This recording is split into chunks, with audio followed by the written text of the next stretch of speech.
Sempre que perdemos uma pessoa querida, o tempo insiste em apagá-la de nossa memória. Mas o que é o tempo, senão uma noção de pretérito, presente e futuro? A ideia que representa o sentimento impressivo de nossos antepassados, o momento que vivemos e tudo que nele construímos. Esse tempo que, em algum momento, como um enredo de uma obra de ficção, transforma a existência humana em símbolo que o próprio tempo jamais destruirá. Hoje, 29 de março de 2012, faz um ano que o Brasil perdeu um dos seus filhos mais ilustres, mas que permanece entre nós como um símbolo indestrutível pelos seus feitos, por tudo que ele representou aqui na Terra, o que fez um verdadeiro herói brasileiro, um herói chamado José. José Alencar nasceu mineiro e morreu bom mineiro, como sempre foi. Sobretudo, um homem de fé inabalável, inteligente, discreto, ético, de modos simples, econômico no gasto, devoto da liberdade, de espírito político por natureza. Enfim, uma pessoa daquelas que, como se diz lá em Minas, não andava no escuro para não entrar em lugar errado. Minas Gerais é um orgulho para o Brasil, principalmente por ter dado tantos filhos ilustres e honrados, inscritos para sempre na nossa história. Não me atreveria a nomeá-los nos poucos minutos do discurso. Porém, não poderia deixar de citar os nomes de Juscelino Kubitschek, Tancredo Neves e Itamar Franco, que também já não estão mais entre nós, mas que viveram no tempo de José Alencar e muito honraram a terra mineira, o povo mineiro e o Brasil. A brilhante trajetória de vida empresarial e política de José Alencar começou quando ele ainda era muito moço, no auge dos seus 18 anos de idade. Movido pela força do seu espírito empreendedor, afastou-se do lar paterno para iniciar a realização de um sonho visionário. Foi essa força imensurável que lhe permitiu rasgar o véu que cobria sua inocência interiorana, porém sem perder a doçura de sua alma e os valores morais. Ao lado de sua Marisa, esposa adorada por toda a sua vida, dos filhos e netos, José Alencar revelou-se predestinado a superar com bravura todas as adversidades do seu tempo, sendo que jamais deu um passo maior que as próprias pernas. Tornou-se um grande empresário de sucesso e, sobretudo, de visão e responsabilidade social. José Alencar não tinha formação superior, mas era um sábio, capaz de dar lição de negócios aos mais renomados estudiosos do assunto. Para mim, sua maior lição empresarial era quando ele próprio dizia que suas empresas não lhe pertenciam, mas sim à sociedade. Elas eram bens da sociedade e que ele apenas tinha a responsabilidade de administrá-las. A função principal de suas empresas era produzir e vender produtos, gerar trabalho, renda e pagar impostos. E isso justificava sua preocupação empresarial, que era muito maior do que aquilo que hoje se prega como responsabilidade social das empresas. Com tudo isso, ainda faltava algo para que José Alencar entrasse para a constelação das grandes e iluminadas estrelas humanas. Mas, outra vez, seu espírito de idealista o fez entrar para a vida pública, não sem antes cobrar-lhe o preço, pago com a renúncia ao direito pleno da sua vida privada. Talvez por isso, dela somente se afastou na última batida do seu coração. Na vida pública, José Alencar superou a si próprio em prol do bem comum. Já doente, às vezes recebia alta do hospital e seguia direto para o trabalho. Parece mesmo que para ele o desapego pessoal era um dever de um homem público. Nada surpreendente Nada surpreendente o fato de ter ingressado na política nas asas do Partido Liberal, cujos princípios partidários se coadunavam com o seu ideário político.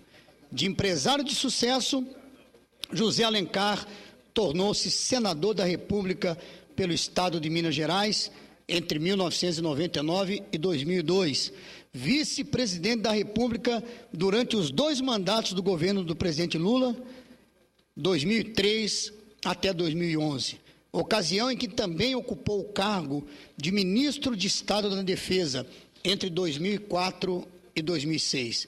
Fundador do Partido Republicano Brasileiro, PRB, do qual tenho a honra de integrar também como membro fundador, mas não com a experiência desse verdadeiro mestre. O PRB deve muito da sua existência já consolidada à perspicácia política, ao brilho e à biografia de José Alencar, que participou de sua organização, tornando-se seu presidente de honra e um respeitável formulador de ideias.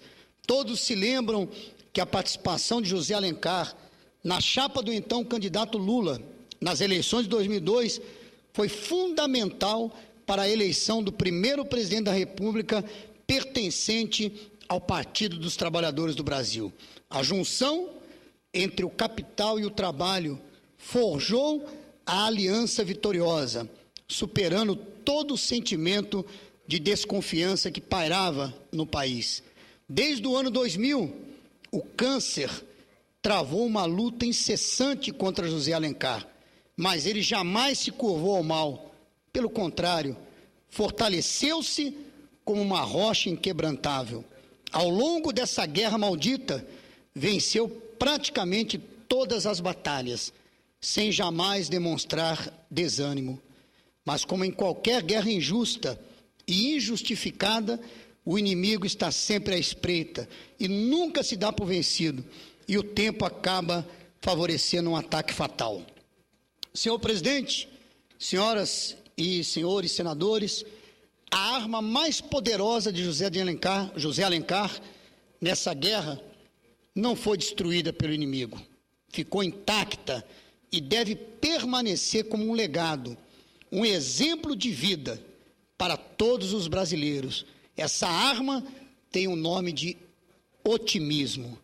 Creio até, senhor presidente, que deveríamos escolher um dia, pelo menos uma vez por ano, para ser o Dia Nacional do Otimismo pela Vida, com o objetivo de promover e estimular atitudes sociais e individuais de felicidade, pensamentos positivos e amor à vida, inspirado sempre no exemplo de José Alencar Gomes da Silva.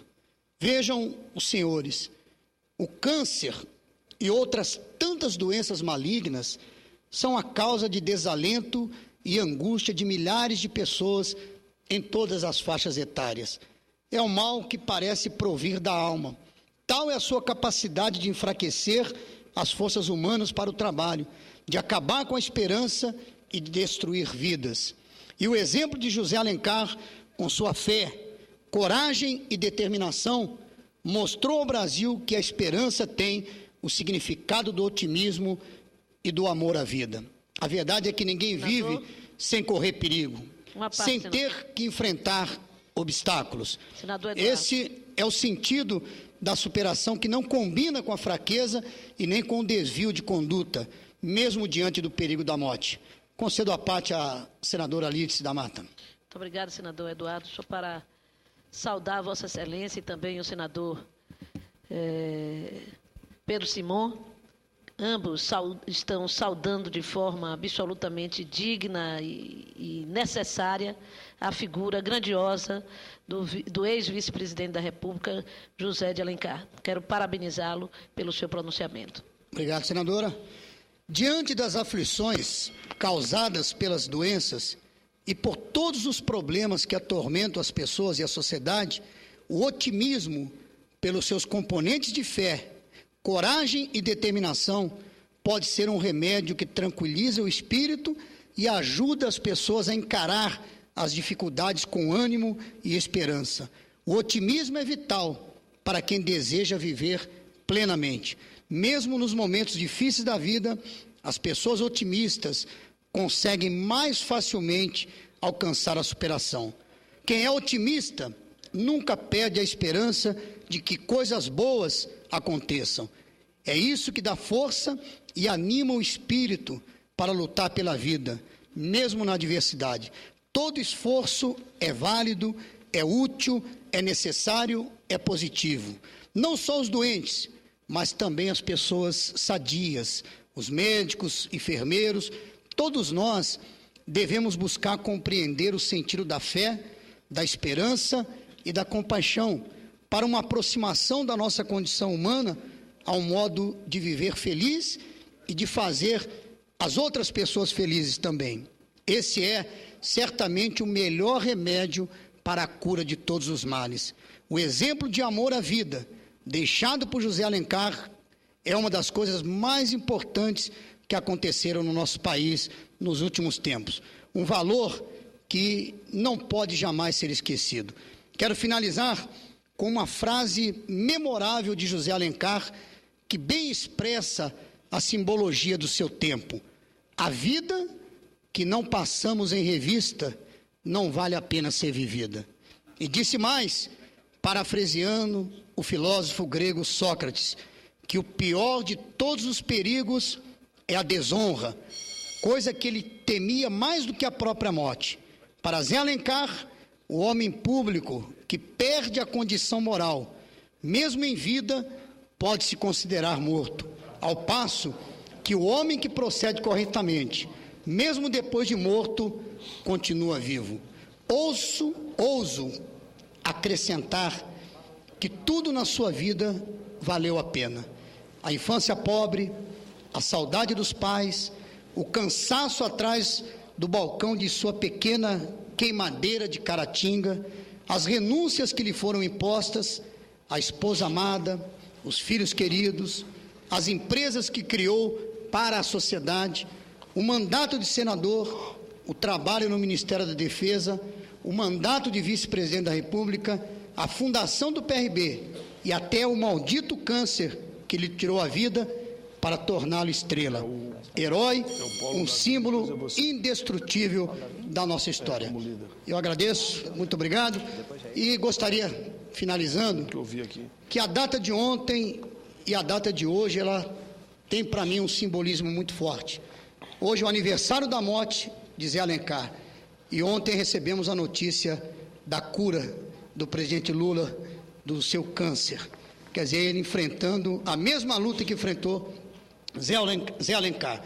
E eu creio que foi a primeira vitória nessa batalha. Então eu quero, um dia antes da morte, o nosso presidente Lula vence o câncer. E no dia seguinte nós aqui, podemos dizer, comemoramos o aniversário da morte desse grande homem que eu conheci, tive a oportunidade de conversar com ele várias vezes, em função do nosso trabalho dentro do PRB, o grande homem Zé Alencar. Obrigado.